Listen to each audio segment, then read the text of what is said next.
네, 오늘 특세 38번째 시간 성령의 인도와 동행을 경험합시다 라고 하는 제목으로 말씀 나눕니다. 오늘 사도행전 8장 26절부터 36절에는 초대교회의 한 집사였던 빌립에 관한 그러한 이야기가 소개되고 있습니다. 빌립을 통해서 에디오피아 내시가 복음을 듣고 구원을 받으며 그 복음이 아프리카로 전해지는 그러한 계기를 오늘 성경은 전하고 있는 것입니다. 주님이 제자들에게 말씀하셨습니다.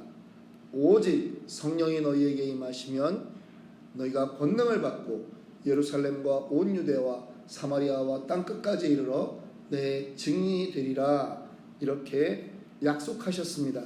그 말씀이 이제 이루어지는 그 한 현장을 우리가 오늘 사도행전 8장을 통해서 우리가 읽은 것입니다.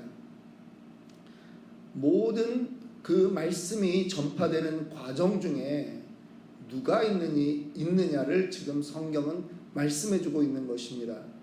사도행전의 그 복음 전파의 역사를 사도행전은 사람이 수고했다라고 말하지 않는다라고 하는 것이죠. 누가 했다? 성령이 하셨다라고 하는 것을 오늘 이 본문을 통해서 보여주고 있는 것입니다. 여러분, 아프리카에서 가장 복음화된 나라는 어디입니까?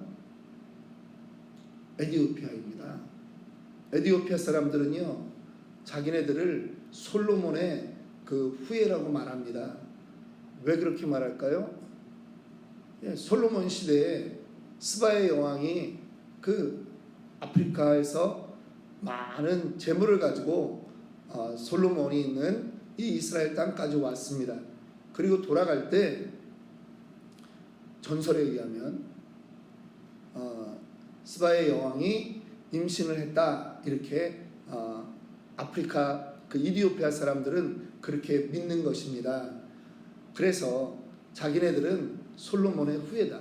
사실 성경에는 뭐라고 기록이 되어 있느냐 하면, 이 여왕이 모든 것을 구함에 솔로몬이 다 그에게 주었더라, 이렇게 이제 말한 구절이 있는데, 거기에서 이제 이디오피아 사람들은 그렇게 생각을 하는 것입니다. 그래서 고대에도 그들에게는 하나님을 섬기던 그러한 것이 있었습니다. 그런데 지금은 시대가 바뀌어가지고 예수 그리스도의 죽음과 부활이라고 하는 것이 있어야 되는데, 그들은 옛날 유대교의 관습만 알고 있는 것이죠. 그런데 오늘 등장하는 이 이디오피아 여왕 간다게의 국고를 맡은 내시가 경건한 크리스찬인 것입니다. 그래서 그가 절기를 지키기 위해서 어디에 왔습니까? 예루살렘에 왔습니다. 성전에 왔습니다. 사모하는 마음으로 성전까지 왔습니다. 그런데 여러분, 이스라엘의 법에는 성전 안에는 여자는 들어갈 수 없습니다. 장애인은 들어갈 수가 없습니다. 그러니까 거기에 여인이 들어갈 수 있는 여인의 뜰이라고 하는 것이 있고, 또 일반 사람이 들어갈 수 있는 뜰이 있는 거예요. 지금 이디오피아에서 수천 킬로를 왔는데 자기는 뭐예요? 장애인이잖아, 내시잖아. 그러니까 자기가 하나님의 성전에 들어가서 예배를 하고 싶지만, 그 기대하는 마음으로 왔지만 거기에 들어갈 수가 없는 것입니다. 이스라엘 사람들이 막는 거죠. 너는 못 들어간다. 너는 못 들어간다. 이게 이스라엘의 법이다라고 하는 것입니다. 그런데 오늘 이 본문은 무엇을 알려주고 있느냐? 예수 그리스도의 그 복음은 우리의 상황과 형편, 육신의 조건과 전혀 상관이 없다라고 하는 것이죠. 눈에 보이는 성전에는 남자냐 여자냐, 몸이 어떠하냐에 따라서 그들이 성전 안에 들어갈 수 있고, 또는 어디까지만 허용되는 것이 있지만 복음은 그렇지 않다라고 하는 것입니다. 오늘 그 이디오피아 내시가 성전까지 와서 그 절기를 지내면서 사모하는 마음으로 왔다가 정말 쓸쓸히 돌아가는 그 와중에 있는데 하나님이 그를 와칭하고 있는 것이죠.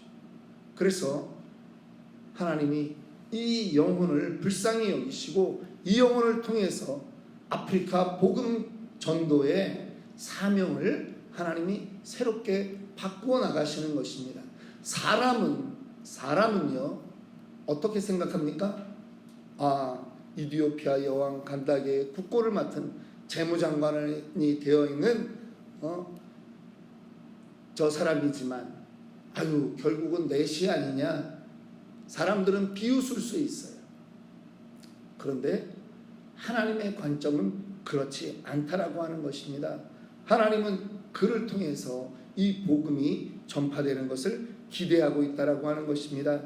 그래서 이제 하나님이 성령이 빌립을 부르는 것입니다. 빌립이 어디에서 사역하고 있었습니까? 빌립은요 예루살렘에 환란이 임했을 때, 예루살렘에 이제 그 예수 믿는 사람들을 잡아들이는 그러한 일들이 생겼을 때 성도들이 흩어집니다. 그럴 때 빌립은 어디로 갑니까? 사마리아로 가죠. 사마리아에서 전도를 하는데 성령이 그와 함께 하시니까 오늘날로 말하면 메가처치를 이루는 것입니다. 사마리아에서 큰 부흥이 일어났습니다.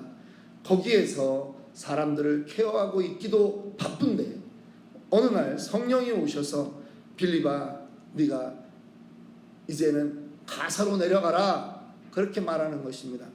여러분, 광야로 가는 것입니다. 최소한 3일 길을 걸어야 되는 것입니다. 그런데 빌립이 거기에 순종합니다. 우리 8장 26절부터 29절 한번 보겠습니다. 주의 사자가 빌립에게 말하여 이르되, 여러분 중심 보셔야 되는 게 있습니다. 주어가 누구냐라고 하는 것입니다. 주의 사자가 빌립에게 말하여 이르되, 일어나서 남쪽으로 향하여 예루살렘에서 가사로 내려가는 길까지 가라 하니 그 길은 광야라. 29절 보겠습니다. 성령이 빌립에게 이르시되 이 수레로 가까이 나아가라 하시거늘.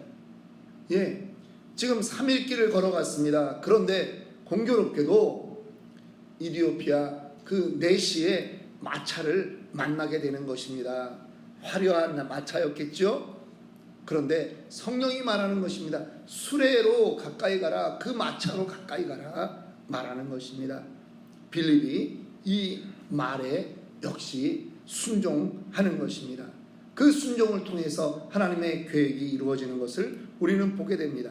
자, 우리 오늘 세 가지 성령의 인도와 동행을 경험해야 되는데, 우리는 첫 번째, 성령은 주님의 일을 알게 합니다 라고 하는 것을 우리가 깨달아야 합니다. 여러분, 성령의 다른 이름이 있습니다. 성령의 다른 이름은 예수의 영이다. 우리는 그렇게 성령의 다른 이름을 가지고 있는 것이죠. 예수의 영. 성령은 누구를 증거합니까? 예수를 증거하는 거예요. 성령은 우리로 하여금 누구를 알게 합니까? 예수님에 대해서 알게 하는 거예요. 성령은 우리에게 무엇을 깨닫게 합니까? 이 성경이 예수에 관한 말씀이라고 하는 것을 깨닫게 한다라고 하는 것입니다. 빌립은요, 지금 오직 누구의 말만 듣고 움직이는 것입니까? 성령의 음성을 듣고 순종하는 것입니다. 순종했더니 하나님의 계획이 이루어지는 것입니다. 하나님의 약속이 언제 이루어지는지 아십니까? 우리가 순종할 때 하나님의 언약이, 약속이 이루어지는 것입니다. 순종하지 않으면서 왜 약속이 안 이루어지느냐 이렇게 말하면 안 됩니다. 순종하고 나를 내어드릴 때 하나님의 약속이 이루어지는 것입니다. 지금 빌립이 그러합니다. 우리는 또 잘 알고 있습니다. 읽지는 않았지만 사도행전 10장에 가면 베드로가 환상을 보게 되는 것이죠. 가이사라에 있는 고넬료라고 하는 사람을 만나기 전에 하나님이 그 베드로에게 환상을 보게 하는 것입니다. 자기는 부정하다라고 생각하진 하는 물건인데 그것을 성령이 먹으라 라고 말하는 것입니다. 거부하죠. 내가 여태까지 이런 걸 먹어본 적이 없습니다 라고 말합니다. 그런데 깨어나고 보니 그 환상 가운데 사람이 와서 자기를 데려가는 그러한 일들이 있고 이것이 성령이 하시는구나 라고 하는 것을 베드로가 깨닫습니다. 그래서 고넬료를, 이 백부장을 말씀을 선포하고 그와 그의 일가족을 침례하고 그의 가문이 예수의 사람으로 바뀌는 그러한 일들을 보게 되는 것입니다. 여러분 한번 따라합니다. 성령에 순종하면 성령이 역사합니다. 성령에 순종할 때 우리 가운데서 성령이 충만하게 역사하는 것을 믿으시기 바랍니다. 두 번째입니다. 성령의 인도는 하나님의 계획 안에 있는 것입니다. 27절, 8장 27절, 28절 보겠습니다. 일어나 가서 보니 에디오피아 사람 곧 에디오피아의 여왕 간다게의 모든 국고를 맡은 관리인 네시가 예배하러 예루살렘에 왔다가 지금 돌아가는데 수레를 타고 선지자 이사야의 글을 읽더라. 이 네시는 간절했습니다. 그러면서 그 옛날 이 성경이라고 하는 것은 어디에 쓰여져 있습니까? 양피지, 양의 가죽을 얇게 오려가지고 거기에다가 이렇게 히브리어로 써서 내려간 그러한 것들을 지금 놓고 보고 있는 것입니다. 그런데 하필이면 어느 부분을 봅니까? 이사야서를 보고 있는 것입니다. 이사야 53장에 그 고난받는 예수님에 대한 것들을 보고 있는 것이죠. 그런데 도대체 알 수가 없는 거예요. 이 말이 뭔 말인지.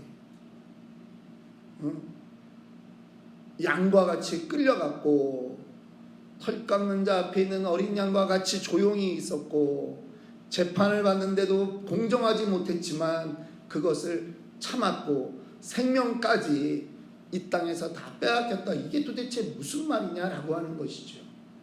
그렇죠. 구약의 백그라운드만 가지고 있고 지금 예루살렘에서 일어났던 일을 전혀 알지 못하는 이 내시로서는 이 부분이 이해가 안 될 수 있습니다. 그런데요, 하나님이 빌립에게 야 가까이 가라, 말을 걸어라 라고 하는 것입니다. 여러분, 넷이 혼자 왔다 가는 게 아닙니다. 수행원들이 있고요, 마차를 타고 같이 가는 사람들이 있다라고 하는 것입니다. 그런데도 빌립이 성령의 음성에 순종해서 다가가서 말을 하는 것입니다. 여러분, 우리는 때로는요, 공원에 이렇게 있으면서 복음을 전해야 되는데 라고 하는 생각은 내 마음에 왔는데 우리가 쑥스러워서 내가 입을 열지 않을 때가 있는 거예요. 제가 들었던 한 간증입니다. 어떤 분이 한 청년을 보는데 자꾸 성령이 말씀하시는 거예요. 말을 걸어라, 말을 걸어라. 그 모르는 청년한테 이 사람이 가서 말을 걸기는 쉽지 않지 않습니까? 그래서 그냥 이게 뭐 음성이 쩌렁쩌렁 들린 것도 아니고 자꾸 그냥 마음에서 그러니까 그냥 무시하는 거죠. 안 하는 겁니다. 그런데 자꾸 말을 걸어라, 말을 걸어라. 그분에게 정말 순종하는 마음으로 청년 혹시 시간이 되십니까? 요즘 강남역에 가면 그런 사람들이 있습니다. 혹시 도에 관심 있습니까? 뭐 이런 사람들이 있는데, 이 누군가에게, 모르는 사람에게 말을 건다라고 하는 거는요 참 쑥스럽고 어렵습니다. 그건 뭐 목사 아니라 어떤 사람이라도 똑같죠. 근데 이 청년이 이 사람을 보면서 말을 거는데 그냥 따라와 주더라는 거죠. 그래서 저랑 좀 이야기할 수 있겠습니까? 그랬더니 순종을 하더라는 것입니다. 그래서 옆에 앉아서 예수에 대한 이야기를, 예수님을 믿으시라고 복음을 전했더니 이 청년이 눈물을 뚝뚝뚝뚝 흘리면서 우는 것입니다. 자기가 너무 인생 살기가 힘들어서 오늘로 이제 집에 가면 자기는 죽어야 되겠다, 그렇게 생각을 했는데, 오늘 그래서 그냥 누가 와서 이렇게 말 거는 것도 귀찮지만 오늘이 마지막이니까 하고 자기를 그냥 내어준 거죠. 들어준 거죠. 그런데 그 청년이 복음을 듣고 사람이 바뀌는 것입니다. 인생에 희망을 갖게 되고 예수를 만나서 또 그렇게 살아가는 인생이 되었다라고 하는 그러한 간증을 들은 적이 있습니다. 여러분, 우리가 인생을 살다 보면요 정말 하나님이 우리에게 만나게 하는 사람이 있습니다. 그런데 우리는 그거를 무시하고 살아요. 왜? 내 성격은 그렇게 못하니까. 그러니까 복음의 확장에 성령이 우리를 사용하시려고 했는데 우리가 순종하지 않는 것입니다. 그리고 말합니다. 아, 나는 그런 거 못해. 아, 나는 그런 거 못해. 이렇게 손사래를 치기도 합니다. 여러분, 지금 빌립은요 바쁜 사람이었을까요? 시간이 많은 사람이었을까요? 그는요 메가처치 담임 목사였습니다. 그런데 그에게 임했던 성령의 음성에 순종해서 광야로 나간 것입니다. 그리고 매 순간 성령의 그 명령에 순종해서 다가가는 것입니다. 하나님이 우리 인생을 하나님은 사역의 동역자로 만드셨음을 믿으시기 바랍니다. 성령의 인도를 받으면 하나님의 계획 안에 우리의 일들이 이루어지는 것을 보게 되는 것입니다. 하나님이 우리를요 충성할 가치를 발견하게끔 하신 것입니다. 예수의 이름을 전하는 것이 이 땅에 살아가는 인생에 가장 가치 있는 것이다, 너희가 가장 충성해야 될 것이다 라고 하는 것을 하나님이 우리에게 알게 하신다라고 하는 것입니다. 특별히 우리 기독교인들은요 참 관계를 잘해야 됩니다. 우리에게 하나님이 오늘 만나게 하는 그 한 영혼도 허투루 만나게 하는 영혼이 없다라고 하는 것을 믿으셔야 됩니다. 하나님이 만나게 하는 영혼에게는 하나님의 뜻이 있다라고 하는 거죠. 그런데 그 일을 대부분 무엇 때문에 망치느냐? 우리가 관계를 잘 못해요. 내 하고 싶은 것이 우선이 되기 때문에, 내 말이 우선이기 때문에, 내 감정이 우선이기 때문에 내가 그 사람에게 막 하고 나니까 다음에 복음 전할 길이 없는 거예요. 여러분, 관계가 깨지면 성령도 일하시기 힘듭니다. 관계가 깨지면 성령도 일하시기 힘듭니다. 우리는 지금 이제 친구 초청잔치를 해마다 2번씩 이제 정례적으로 이제 하게 되었습니다. 그런데 여러분, 그럴 때 부담되지 않습니까? 내가 그동안 살아왔던 바운더리 안에서 예수 안 믿는 사람을 발견하기도 힘들 뿐 아니라 내가 그런 사람이 있다 할지라도 정말 내가 그에게 다가가서 말을 하는 것이 쉽지 않거든요. 근데 그 관계를 잘못해 두면 정말 복음 전하기가 어렵다라고 하는 것입니다. 그래서 우리 신자는 손해 보셔야 돼요.